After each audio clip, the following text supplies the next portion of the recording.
So this one is really wild. So Pete Buttigieg, and as you know, Pete Buttigieg is our transportation secretary with no expertise in transportation, mayor of South Bend, Indiana. No offense to South Bend, small town, maybe 100,000 people. I'm not even sure if it's that many. He had absolutely no expertise in this, but Pete is married to a dude.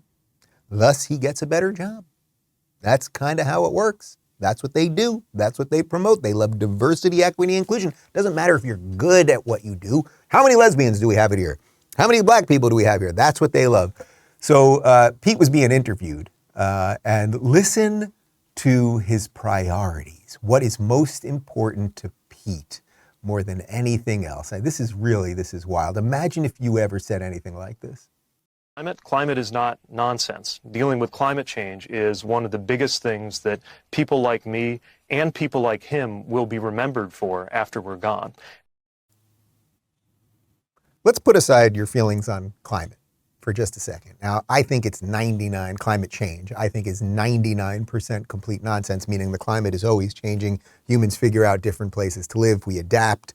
We move, we build different structures, et cetera, et cetera. We know all the Democrats, the rich Democrats like Obama, Martha's Vineyard on the water, Pelosi on the water. This is what they do. Okay, fine.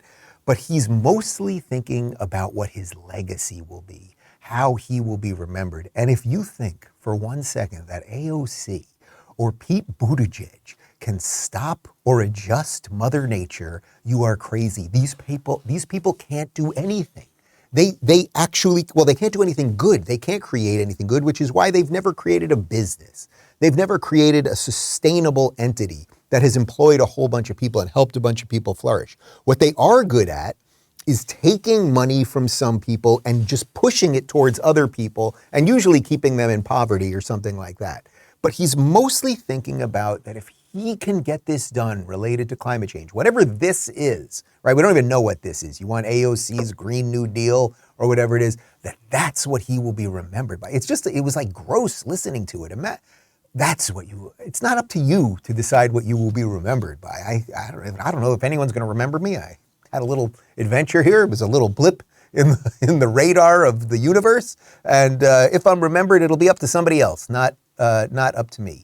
But they seem to care about their looks, right? That's what Lori, she had to break the laws of COVID because she cares about how she looks. And Pete has to care about his legacy.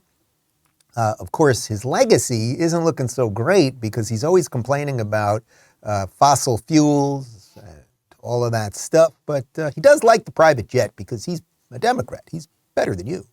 There is an internal audit of your use of FAA jets for official trips following a request for review by Senator Marco Rubio. It also scrutinized Elaine Chao's private jet travel as transportation secretary. Do you have a response to that?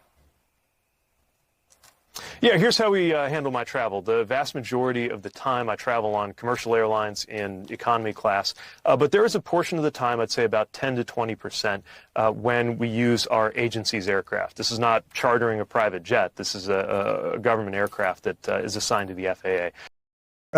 Yeah, it's private though, right? Meaning you're the guy that gets on the plane and there's a pilot and you got your couple people that work for you and you do your thing. I'm not against that. I'm just calling out your ridiculous hypocrisy.